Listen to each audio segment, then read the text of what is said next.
Efecto TV. Bueno, y precisamente en este mismo tema vamos a conocer la perspectiva de la ciudadanía en torno al Tratado de Libre Comercio. Y es que, bueno, América del Norte y todo lo que se está generando está dando muchísimo de qué hablar, muchísima información y sobre todo muchas alternativas que a lo mejor la gente no conoce. Pero para eso, hoy tenemos aquí en este espacio a Ana Laura Arroyo. Ella es directora de Grupo Impacto. ¿Cómo estás, Ana Laura? Muy bien, Abril, muy contenta de poder llegar aquí. Sí, qué bueno, ¿verdad? A pesar del tráfico, la lluvia, yo vi en Fittipaldi. Llegaste, lo rebasando lograste. y todo lo logramos. Y muy contenta porque fíjate que este tema es muy importante y es muy fundamental en cuanto a la economía de nuestro país. Acababa de oír la nota que pasaron y de repente sí me molesta un poco algunas declaraciones de la autoridad donde dicen no hay problema, si el tratado de libre comercio no se arregla, no sucede, no pasa nada, no los necesitamos. Y yo sabes que creo que está bien que no queramos alarmarnos como población, pero también hay que ser muy realistas y lo que están diciendo en base a los datos no tiene nada que ver. Porque, por ejemplo, para Estados Unidos, México es el segundo lugar comercial con quien comercia. Y basándose el mundo en relaciones comerciales, imagínate si no es importante esto. Y para México, Estados Unidos es el socio número 1 comercial. Pero entonces, más que nada si esto es fuera por una empresa, haz de cuenta que tu socio número 1, al quien le vendes principalmente todo lo que generas, te quiere decir adiós.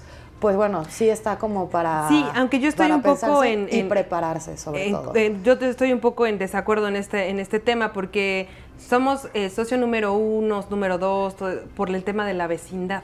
Más que nada es territorial, porque está clarísimo que tenemos 44 acuerdos internacionales con otros países, ¿no? O sea, finalmente la brecha no se cierra. Finalmente estamos agarrados del cuello y con los dedos en la puerta porque es nuestro vecino y es lo más cercano, la exportación, importación, ese es el tema quizás, ¿no? Sí, porque claro. Si echáramos adelante todos los tratados que tenemos con esos 44 países y abriéramos todo lo que tenemos con Europa, Asia y todo, quizás no se nos cerraría tanto el mundo, ¿no? Quizá, pero el quizá hoy no es una realidad. La realidad que tiene hoy México es que alrededor de, por ejemplo, 2.600 millones de dólares se hacen trading, bueno, se hacen tratos comerciales al día, a la hora entre México y Estados Unidos y Canadá, pero el principal, el 95% de las transacciones que se hacen en este tratado, México las hace con Estados Unidos. Estamos hablando de 108 millones de dólares cada hora. Esto está sucediendo hoy.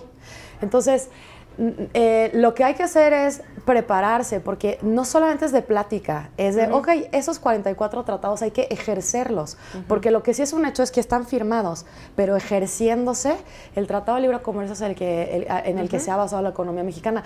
Sí es cierto por un tema territorial, porque es mucho más barato incluso la distribución y el intercambio de bienes y servicios de un país a otro sin la frontera, y es mucho más caro, por ejemplo, que nosotros le vendamos productos a China. Incluso tiene mucho más, no solamente caro, sino es mucho más complejo, ya que México la materia prima es lo que más tradea, bueno, lo que más intercambiamos y son perecederos. Entonces, bueno, eso es un tema complejo. Muy complejo. Yo creo que está bien decir que no es el único socio y es real, pero a la par de que estamos haciendo eso, como si esto fuera una empresa, sí tenemos que estar, o se tendría que estar creando a través del gobierno las gestiones necesarias y el cambio de rumbo también para prepararnos para si es que estas amenazas de Trump son porque aparte mira, reales, ¿no? Nuestra política económica no ha sido la más correcta, ¿no? Bueno, estamos cometiendo muchos errores, pero ¿qué hacemos, no? Si finalmente ahora sí que el que no quiere hacer los tratos es Estados Unidos, ¿no? O sea, no van a tener que chambearle muy duro para ver qué hacemos, ¿no? Pero platícanos qué dice la ciudadanía. Vamos a ver qué piensa la gente, que es lo más importante, y el Choropower me gana un poco. Le preguntamos, en su opinión, ¿cree que México debería de seguir dentro del Tratado de Libre Comercio? Y el 70% de la gente dice que sí. Obviamente sí, pero lo que tú estás diciendo, o sea, ojalá dependiera de nosotros. Sí, no claro. es así. Vamos a ver qué pasa, pero claro, es benéfico porque lo ha sido hasta el día de hoy para nosotros. O ha sido, fíjate que ni siquiera porque porque sea lo mejor, ha sido porque es lo que más hemos usado, solo por eso, ¿no? Claro. Después le preguntamos a la gente, ¿qué industria se verá mayormente afectada si México sale del Tratado de Libre Comercio? Bueno, en primer lugar la agrícola, en segundo lugar la automotriz y en tercer lugar nos dice la gente que la manufacturera, ¿no? Es real, nosotros lo que más, la base del comercio que ha sido con Estados Unidos sí ha sido la parte de los automóviles, sobre todo en cuanto a la manufactura de los autos. Bueno, aparatos de audio, de video, de producción de audio y video. El petróleo también ha sido algo que hemos hecho intercambio con ellos.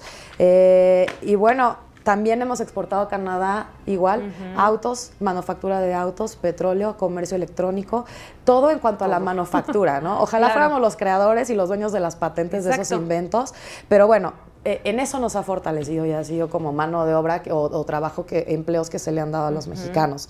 Después preguntamos, ¿qué industria se verá mayormente beneficiada si México permanece en el Tratado de Libre Comercio? Y la gente, fíjate, estamos enterados, por lo menos a grandes rasgos, de qué se trata esto, ¿no?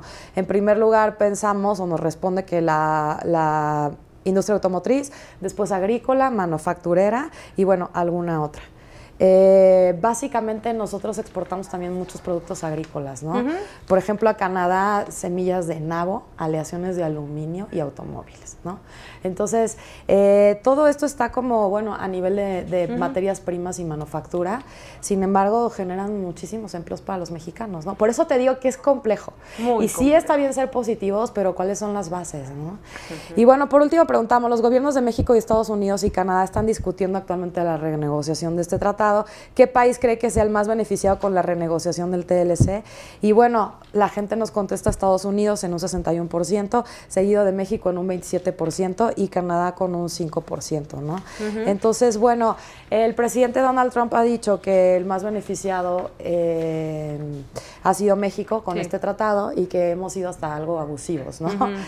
La realidad en cifras, eso que te digo, es que hay muchos datos, yo traigo solamente algunos por mencionar, es que, por ejemplo, el trabajo mexicano se paga en promedio allá en Estados Unidos a $14.63, casi $15 la hora, muy por debajo de la media mundial que es de $50, ¿no? Por ejemplo. Mucho, muy abajo. Entonces se habla mucho del abuso de los mexicanos o es el pretexto para renegociar, cuando en realidad la mano de obra, por ejemplo, esto que hablamos que ha participado mucho en México en el TLC, pues la razón por la que vienen o nos piden que construyamos sus autos es porque la hora aquí a los mexicanos, es más, si allá en Estados Unidos se les paga mucho menos a los mexicanos por hora, aquí en México es mucho más barato. Entonces, solamente por mencionar un tema de los miles que forma parte del tratado, pues es que la mano de obra a Estados Unidos le ha salido súper barata por muchísimos años, y bueno, incluso cuando la traen a México, que si lo estuvieran fabricando muchas cosas allá en Estados Unidos, ¿no?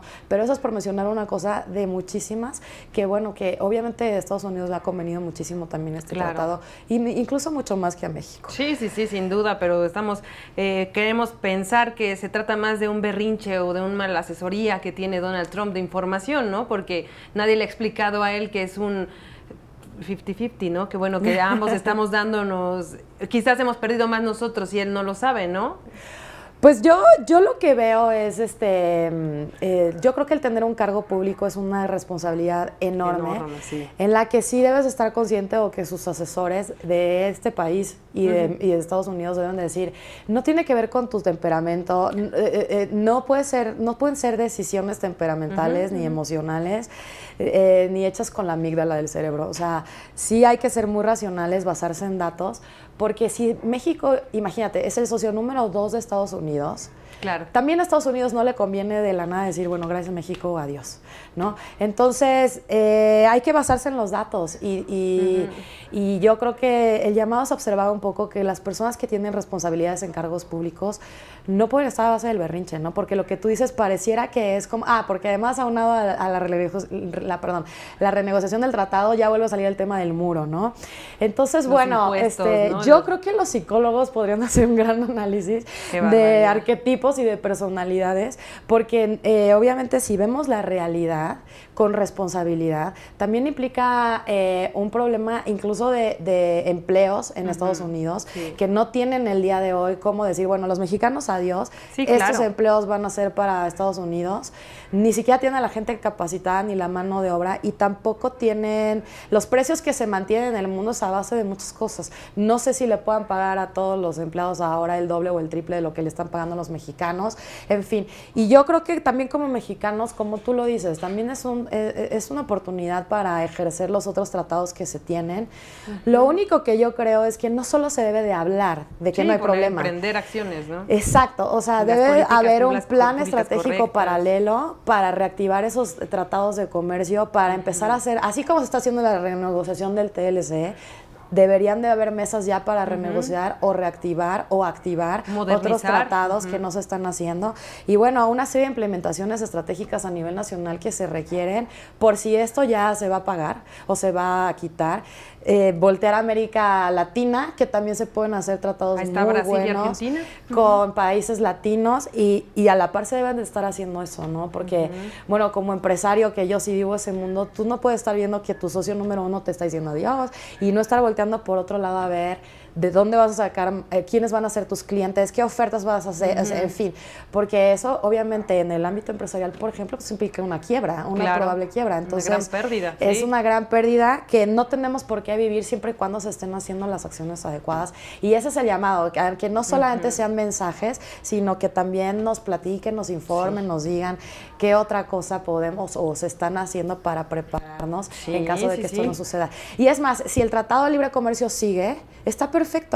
Pero no puede ser, incluso si, o sea, yo lo quiero llevar al mundo personal, si ese es tu único cliente que te compra el 80% de las cosas, tienes que abrir tu comercio a más clientes porque no puedes depender solo de uno. Por eso es que también el presidente de Estados Unidos se da el lujo de decir las cosas que quiere, porque él siente que tiene a México agarrado del cuello, ¿no? Entonces, bueno, hay que pensar en crecer, en ser grandes y no solamente tener una economía de dependencia, porque eso no le sirve a ningún país y no le sirve a nadie, ¿no? Entonces, bueno, yo creo que hay que pensar en grande y empezar a ejercer esos tratados que dices, no solo por esta situación, sino porque nuestra proyección debe ser muchísimo más hacia el primer mundo que hacia una economía de dependencia de otros, ¿no? Pues muchísimas gracias, Ana Laura, por este momento que nos brindaste y sobre todo la información que nos trajiste. No, yo estoy para servirles con muchísimo gusto. La encuesta es mucho más larga, los invito a que vean nuestras redes sociales. Es @gii360.com.mx la página y en redes sociales es @gii, porque está muy interesante lo que la gente nos dice, porque estamos mucho más informados y eso me da muchísimo gusto de lo que parece. Pues sí, qué bueno, eso es lo importante. Gracias, Ana Laura. Muchísimas gracias, Abril, estoy para servirte. Pues muchísimas gracias, Ana Laura, por darnos esta importante información, estos datos. Nosotros vamos a hacer una breve pausa, pero volvemos de inmediato. En un momento continuamos. Noticias todo el tiempo.